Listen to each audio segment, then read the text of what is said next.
So I still have Marissa in the room trying to get all those accounts set up. So at this point, if you still can't log in to training.ac or testadmin.act.org with your same username and password that you would use for regular PA Next, maybe throw it back in the chat or just make sure that she sees it so we can get that set up. This will be your site readiness training for the test and technical coordinators for ACT Spring 2023. So your must-do requirements for online testing is going to be complete your site readiness. Make sure that your whole site is ready to test the amount of students that you plan on testing at your sites and at your districts. Make sure the apps are all up to date or downloaded if you are using new machines that don't have test nav on them. If you're going to utilize Proctor Cache, make sure you set that up and you get it all set up properly and ready prior to testing. And if you are going to use that Proctor Cache, that you are going to get the configurations set into Pearson Access Next. And just a last reminder, the must-do, this is in-school testing only Tuesdays, Wednesdays, Thursdays within those test windows. Your important dates pre-testing to look at is December 5th through January 25th. This will be the time that you really want to make sure you're reviewing that technical guide, getting with technical coordinators or test coordinators to determine, are you going to utilize the Proctor Cache? You want to have need to have your mock administrations completed by January 25th. And like I said, making sure that your workspaces that you're going to use for the kids to test have the newest TestNav app, or downloading it onto those, which would then obviously put the newest one on there. But you want to make sure that you're going to do the app check and making sure that you have the newest one. And all of that information will be found in the tech guide for what model and what one you're looking for the app. On this, we also have a link to the schedule of events. Any questions or concerns over these first two quick little overview slides? Here's a close look at the important dates that are associated with the 3 online testing windows for spring of 2023. Your first testing window is March 7th through the 9th and 14th through the 16th.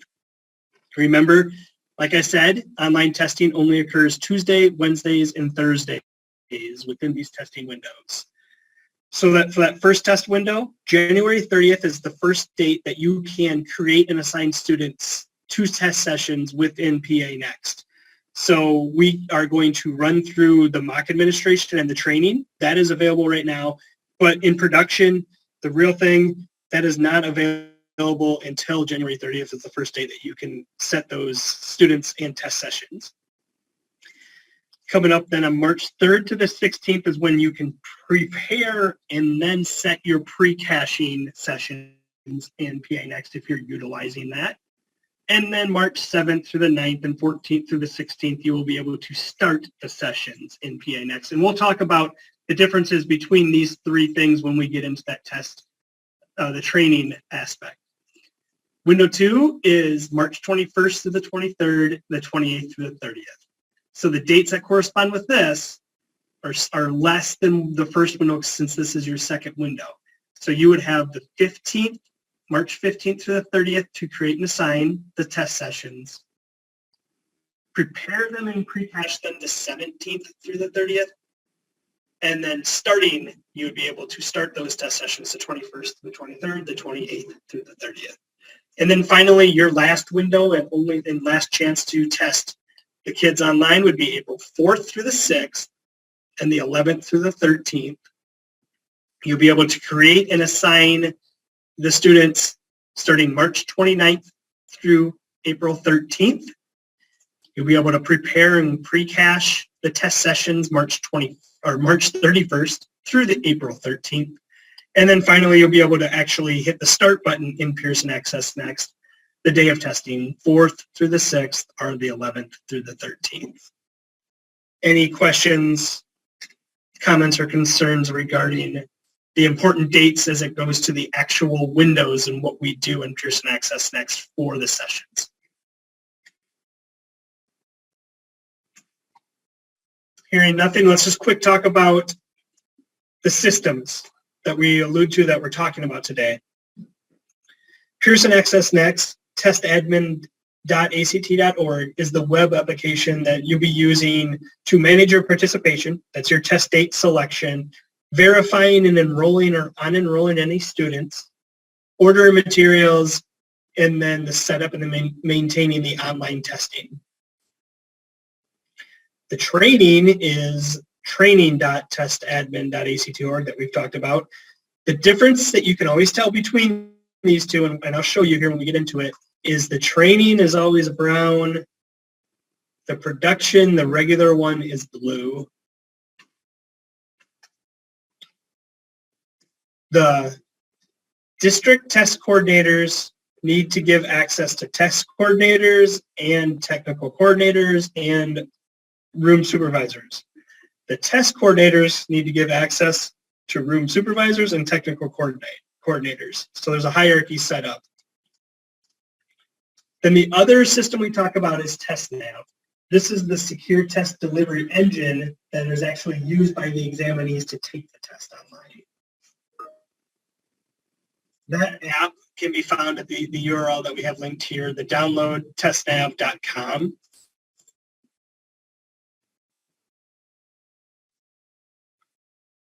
And then I'm going to quickly go to the next quick little slide, which is just some helpful hints and links to get you to anything that you need that we're talking about today, or when you view this, or when you go and you grab this presentation from any number of the web pages. Your technical guide is the one that's going to outline everything that we need to do from the mock administration all the way through to the real administration. It's going to have everything technical that you need in there, all your requirements, your configurations, etc. We have the TestNav online support link. Again, the Pearson Access Next, testadmin.act.org link. The training instance where we do the mock administration. That TestNav and the Proctor Cache software, the download for the TestNav app.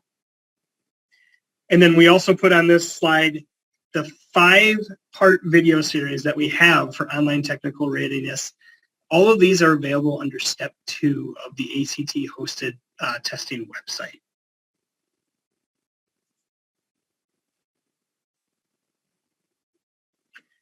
Here are the 3 steps for your site readiness testing plan.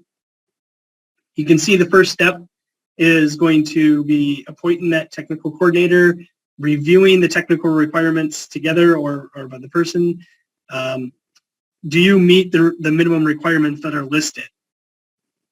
Hopefully, yes. I think we all will. Then we're going to move on to step 2. If that's no, it's got to be a paper testing administration. Step 2 is going to be complete the mock administration and the training without proctor caching. Then you just go down and if it's successful and everything runs the way you're seeing it, you're going to follow that yes all the way to step 3. If not, or if you want to use the proctor caching, you got to set up your proctor caching, resume your mock administration with the proctor caching set up, and see if it's successful. If it's not, and you absolutely want to do proctor caching, then we're going to go to paper testing and change everything. Or you're going to have to go back and start back at step 1, see what you don't have set up right, what configurations are not right. If it's successful, we go over to step 3 where you're going to validate configurations. The mock administration ran right. You have all your machines ready for all your kids to test. All your sessions are ready to go. We're going to lock down your devices before testing. If everything was successfully locked down, we're ready for your online test. If you were unsuccessful and you cannot lock down, validations came back incorrect, you're going to have to switch to paper testing and order paper materials at that time.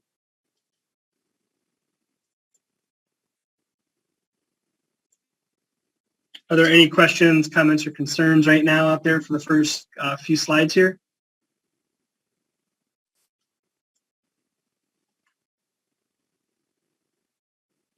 Here ain't nothing. Here's your site readiness activities by role. Your technical coordinator checklist would be conduct the mock administration, download the test nav applications to the examining machines, or confirm that they are correct. If utilizing the Proctor Cache, download, install, and configure that software. If utilizing, complete the test nav configurations within PA Next. Run the app check and test nav to make sure everything is coming out perfect. And then lock down all the systems from any updates or auto launching prior to testing. If utilizing the Proctor Cache, pre-cache the content prior to testing and then purge test content after, and those dates are on slide 3 and also in your schedule of events. Site readiness must be completed and validated by January 25th.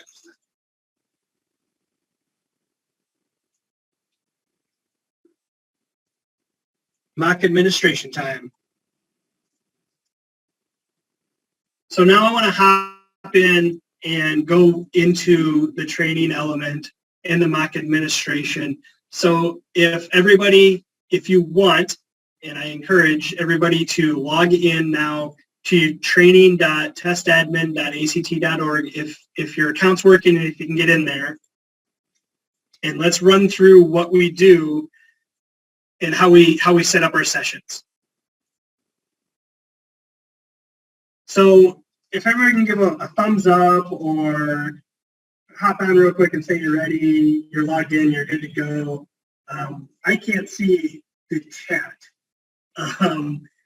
without closing everything down on my side of things. So if USB, if you could tell me everything looks good and we're ready to move on, we'll walk through real quick step-by-steps of what we do for the mock administration on a very small scale. So when you log in, you should come to this home page, and up on the right-hand side, you should see the 2022-23 training instance in your drop-down. And then next to that, you should see the district you're associated with. If you're at the district level, you should see the site that you're associated with if you're just at the site level. Up here in the top right, where you can toggle down. If you have more than one, you'll see them all. You'll see your district, you'll see your sites. Obviously, me through ACT, I'm gonna have everything. But what we're gonna do for the mock administration, and the great thing about this is set up exactly the same way as the true production is we're gonna go into setup. Hold on, now my computer's being very slow. It's not matching. All right. So you go in your setup in the production, and this is where you'll be able to check your students, make sure everyone's in there. This is where you can add users. Remember, we're in the training instance, so if you need to give somebody else access underneath you, this is where you would add them. For your sessions, you're going to be under testing, and you can go right to your sessions. So you have two options. You have that main tab, or you always have the tabs up at the top. They have the exact same actions within them. So to create a session, we have the taskbar up here where you can select multiple things. You can select create edit sessions. Also, the other thing is we have the drop down at the start menu where it has the exact same thing. So many different areas to create these sessions. So the first thing you're going to do is create edit sessions. You're going to name your session. The advice that we give and what we always tell people is you probably want to name the session after your room supervisor, first name or last name, in the room they're doing the session in the real instance. So it's much easier for them to find it and you to know exactly where it is. So my example would be Nelson 2064, because that's the room I'm in. Then you go over to your organization drop down. You should only see the organizations that you're associated with in your account. So you should see either district organizations or your site organization. You'll select one of those. Test assigned. Here in the training instance, you're going to see you have either the ACT just multiple choice or the ACT with writing. When you get into your production, it is only going to be locked to multiple choice. So just go ahead and select multiple choice here for your training, your scheduled start date. You can pick whatever day you want that you're going to do your training session, that you're going to do your real session. For the training, obviously the date doesn't truly matter, so I'm just going to select today. You can see we got the form groups over here. We're in the mock administration, so that's the only thing you can select.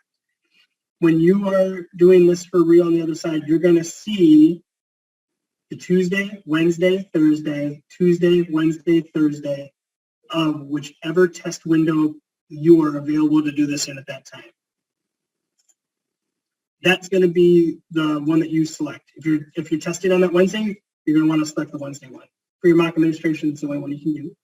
Your scheduled start time, you're going to want to change it hopefully to 8 or 8:30 a.m. is when you should be starting the test. If you are going to use pre-caching, this is where the settings would need to get entered, and you'd have to have a pre-caching computer, and then you'd be able to select it from there. Like we said, it is not a requirement to do pre-caching. So there's my session. I have it all set up and ready to go. From here, I can add the students to my session that I want in this session. Or I can create the session and add students at a different time. I find it much easier to select the icon with my thing and making sure that I have the students loaded. I'm going to select the students. For today's quick tutorial, if you're following along, I would just select one student. And we will talk about best practices a little bit further in the presentation. When you do a true full mock, I would try to mock out exactly as many students as you're going to test would be the best way to do it. Otherwise, at least 3 or 4 so you can make sure that the app is running properly on different devices. But for right now, I'm just going to create this one session with this one student. I'll hit the create button, and you can see the top of my screen is going to be green. It's going to say success. If I didn't fill in something that has an asterisk by it, it's going to be red and say it's not saved. You can also see as soon as I hit the create and it's saved, it went right to a new session on me over here. So there's nothing filled in. So I can select the Nelson one that I set up and everything will pull back up if I want to do any editing. Otherwise, I'm going to be able to exit the task and come back here. And now you can see I have one session selected, but nothing shows. If I go to show all results, it's going to show me everything that's in the system. If I manage this one here, I'll be able to type it in and look for it. I can hit a search and it's going to pop up. So many times after we hit the create exit task, it's going to bring us back to this screen with nothing on it. We need to do a search. You can do a show all. That's just going to show anything underneath your district or your site. Or you can go ahead and type in find sessions, whatever you name that one, and hit search, and it should pop up for you. Everything good so far?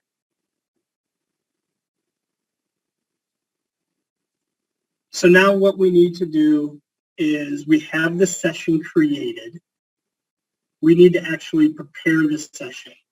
So it'll get ready to test. It's going to give all the students their authorization ticket. It's going to get everything ready. So from here, from the sessions, we have to go to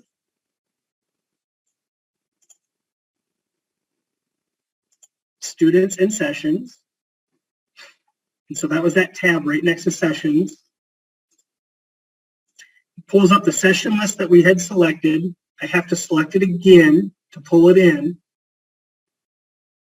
And you can see we're still getting the not prepared.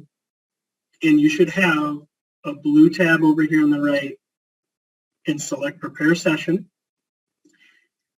You should see the spinning wheel saying waiting, waiting, waiting. What it's doing right now is every student you have in this session, it's going to develop their username, and it's going to give them their authorization tickets, and it's going to lock them into this session. You can hit refresh, try to get ready, and now it's ready. You can see it has the one student listed down here. Now it has a student code assigned, it has the username assigned to that student, and they're set as ready and locked. So we have our session set up, we have our mock session set up. The next step would be to go to resources and get our student authorization tickets. So you can print all for this session, you can print selected. That means if you have 10 students and you only want 5 of them, you would come down here and select 5. I'm just going to go to print all for this session, and you're going to see it's going to open up a new tab. It's going to give me that student authorization ticket. The first name is going to match what's in there, the student IDs that are the session, and you can see it's going to give me my username, and it's going to give me the password. So I can print from here. See, it's 1 per page, 2 per page. I can go ahead and print.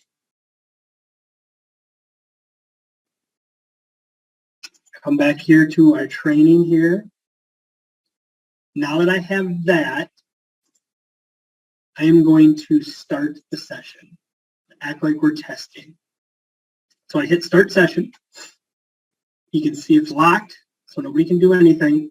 So I can toggle here to unlock the entire session, or I can individually unlock certain students if I want.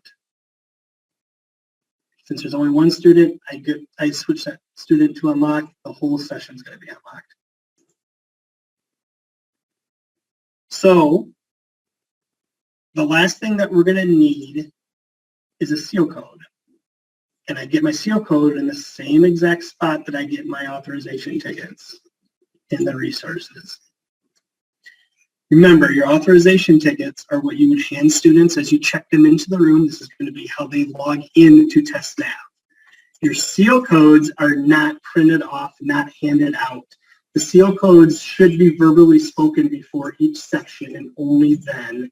You can write them on the board, but we ask that they be erased during that section, and the next one's not written on there, just so students can't move ahead a little bit easier. So your seal code is going to be in here. You can print them off and give them to test coordinators. We prefer not to, but I understand that sometimes test coordinators do not, and room supervisors do not want to toggle between 2 tabs. They just want to have just this open.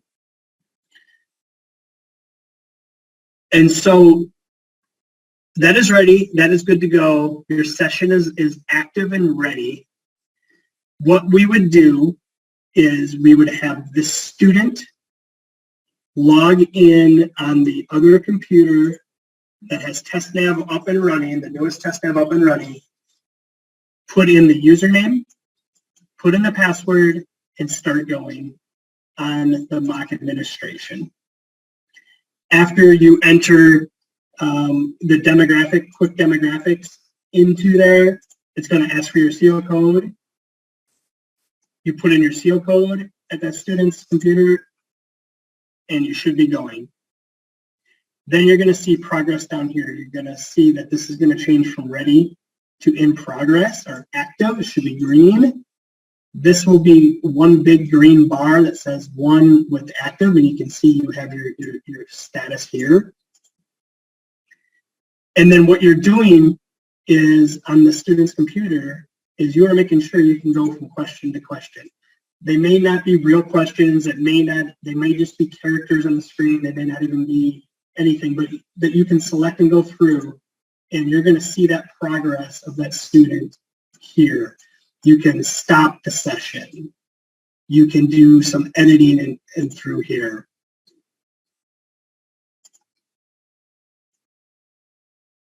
That is just setting up your sessions, getting the students ready, and running a really quick mock administration. Does everybody follow me? Everybody feeling good? I have one question. Yeah. For the room supervisors, will they have access to see all these different the students that they have in their room, so they see the progress bars of each student, et cetera, just the test coordinator? Yeah, so what we're looking at right now, and unfortunately, I only have one computer here. I can't run TestNav on my computer. It shuts everything else down. But what we're looking at here is exactly what a room supervisor or a test coordinator would see while the testing starts within their room. So they would see all of these. They would have access to that. Great. The district test coordinator can set up sessions and assign students for any site within their district. A test coordinator can only set up sessions for sites that are attached to their account, and they can only create accounts for room supervisors, anybody underneath them. The room supervisors can only access the session that is created for them by a DTC or a TC above them, if that makes sense. And then you can see, if I go back to my sessions tab here, I can look at my whole site. I can look at my whole district. If I'm selected in our district and see all the sessions, it'll tell me which ones are in progress, which ones have not started, which ones are completed. It'll give me a holistic view of everything out here. The students in sessions are going to be more looking down at the exact list of those sessions. And if I have multiple ones, which a lot of sites are going to have obviously multiple ones, there'll be more than one over here that you can select and scroll through and see exactly which students haven't started, which students in which sessions maybe have exited, have some issues, have completed, marked complete, how they're doing. But for the mock administration, it's just to make sure that these codes are working through TestNav, and you are seeing the progress on this screen, and the student is able to use the authorization code and the CO codes that are associated with that session while they progress through their test.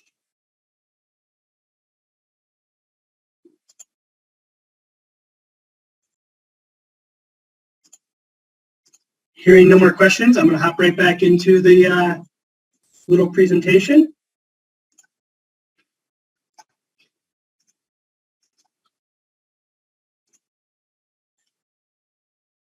So this is just going to kind of put out in what everything that we just did, everything I quickly talked about, but it's going to give us a little bit more in-depth things.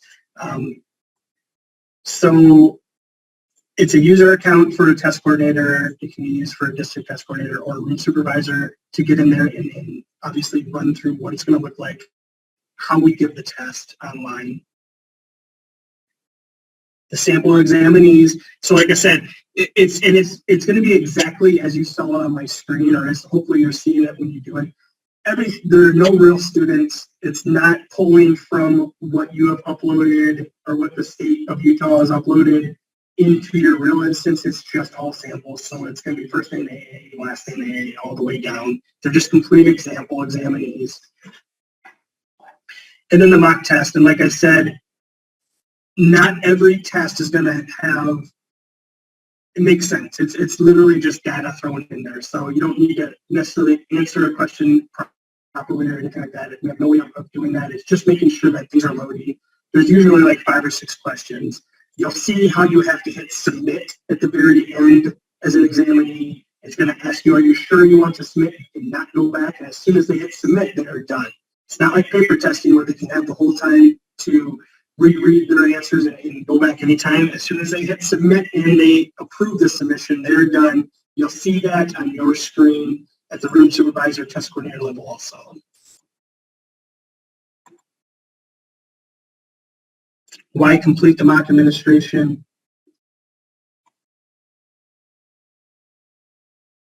So obviously it's preparing. It's making sure that you still have the bandwidth. It's making sure that the application is right, it's ready, it hasn't been outdated. It gives great practice for the test coordinators to see what they're going to see on test day, to run through and make sure that they understand how they're going to get the authorization tickets, where they get the CO codes from, how TestNav interacts with PAX on test day if they have to pause anything, if they have irregularities. It's just going to give them that view of that practice. Jesse, we have a question. Can sessions only be created at the school level or at the district level? And I'm sorry, at the school level. The session should be all set up at the school level.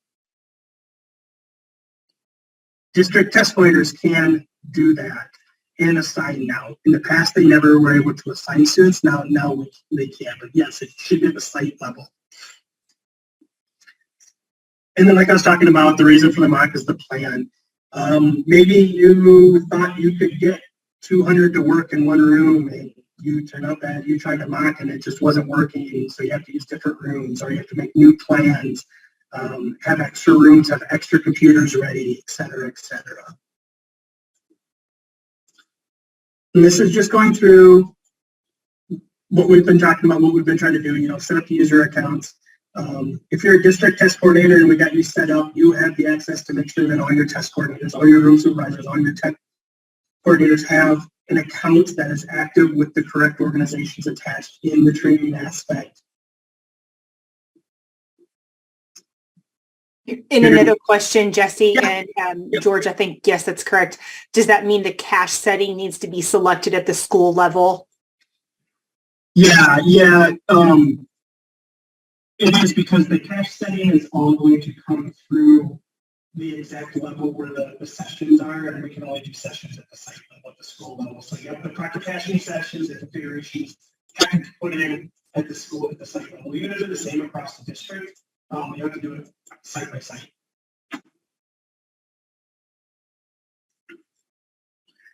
Like we showed you, you're going to assign sample examinees. It's the best if you really can assign the exact number of examinees you plan on testing with the exact number of workstations on the day of testing. Gives you that insight of how to manage. I mean, it's everything just like the test day, with the exception of the questions and the length. Obviously, we don't need to be spending 4.5 hours running a mock administration. We're just making sure that the computers are working. Everything is running through side to side. It doesn't have to be for the full 45, 35, et cetera, minutes. And then here's a nice little slide for your guidelines. The test coordinator can coordinate the mock administration, also act as the supervisor. We would like it to be the same person for the real administration, obviously. It's best practices. The technical coordinator should just be assisting with the issues that occur during mock administration, setting up the configurations and conducting the proctor caching before, after, and during, especially if it's not successful. You look at it, make sure your configurations are set. If you want to go away with proctor caching, take it out of there and run it without it to make sure you don't want your technical coordinator there to make sure everything is still looking good and goes. The room supervisor, like I said, they are there to start the test sessions, to monitor the test sessions as they go. They do not create the test sessions or assign students, et cetera, et cetera. They're just monitoring them as they go, getting the seal codes, handing out authorization tickets when we check in. That's what they're doing. And then you can have other staff be the examinee, sitting at a computer, putting in the user password, making sure it works, making sure everything on the screen looks like it should look as they're scrolling through the test.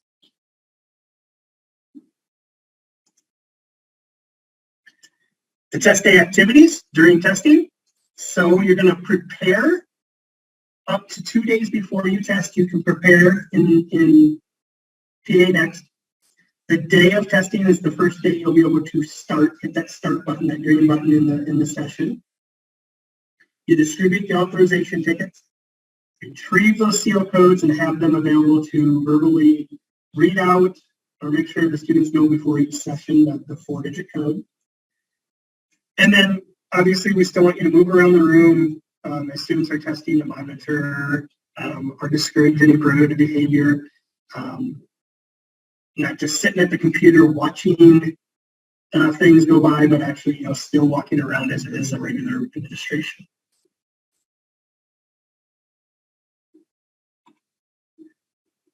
And then this is all I have. So some contact information, that ACT hosted website. I hope you all are familiar with it and use it a lot. ACT.org, state and district / Utah should get you there. This line will get you there. Your state-specific phone number is listed here. If you want to call in, have test administration questions, extension 2800. If you're calling in for accommodations and supports, extension 1788. Otherwise, we have the emails too. You can always email us. Be sure to call in any questions, comments, or concerns. And with that, I'm going to end the PowerPoint presentation. And if you had any questions or concerns or anything, you can go ahead and propose them now, and we can try to answer them. Please feel free to come off chat and don't be shy. If you have a question, absolutely just come off mute and let us know.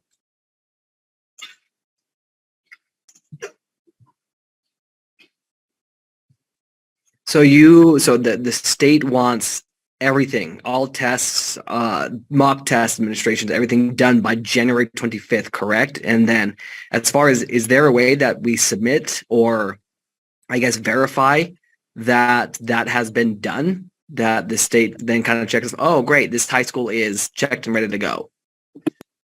Yeah, that's the date that we want you to have it done. Unfortunately, there's no way in the training for us at ACT or at the state level to like run reports and verify who's done it. So I think it's just hopefully you've done it. You can say you've done it. The one way we can look, or you can look, maybe if you have sites underneath you, is you can go into that training and underneath their sites, you would go to that sessions tab and see and go to select all. If you don't see any sessions are showing up, then you know that they haven't set any sessions up. That's kind of the only way to do it, unfortunately. But yeah, does that answer your question? It kind of makes sense. Yes, it does. Thank you. Yep. Jesse, I got a quick question. For the last couple of years, we haven't pre-cached. We've just gone straight through the internet, and that works very well for us. Last year, somehow pre-cache settings got loaded automatically in, and it took us quite a while to figure out how to get them out. How do we avoid having that happen again? That's a great question. You have me stumped because each year pre-cache settings should have to be entered and configured. It shouldn't roll over from site to site from year to year because it's attached to each session. So Okay. what I would advise is if you're testing in window 1, I would advise creating those sessions and assigning students as early as you can, close to January 30th, so you can go in there and check and verify that there are no configurations set up with any of your sessions, and it'll give us some more time. It's a great question. I might reach out to our systems and data team to see if they could tell me how that would happen. All right. So I need to make sure at the school level, since that's where they're going to enter those settings, that they don't enter those settings. Is that correct? That is correct, yeah. Okay. When they create that session where it says pre-caching, don't select anything in that drop-down whatsoever.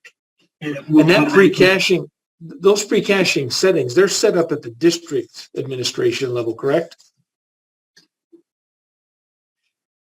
Not in PA Next. They may be set up at the district level for your sites, for your school, those configurations, but in PA Next, it would have to be at the site level. Does that make sense? So like, Yeah, so if we don't set them up, what I'm asking is if we don't set up those servers and settings, they won't be able to be selected, correct? correct. Yeah, to everything I've ever known, they don't roll over. So Okay, yeah. thank you. Yep. Is there any other questions or anything relative? Yep.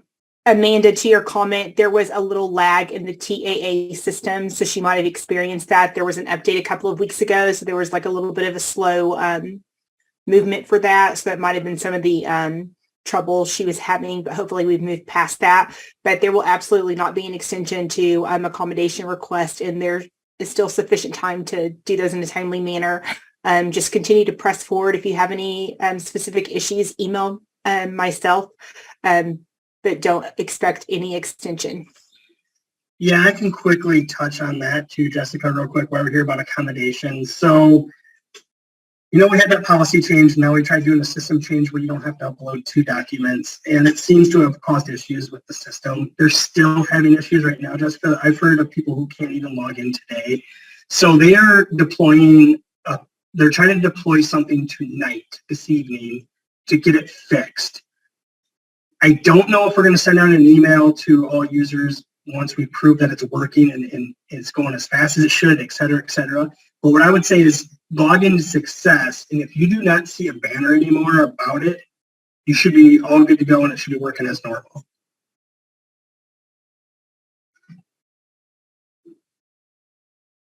Okay, thanks, Jesse.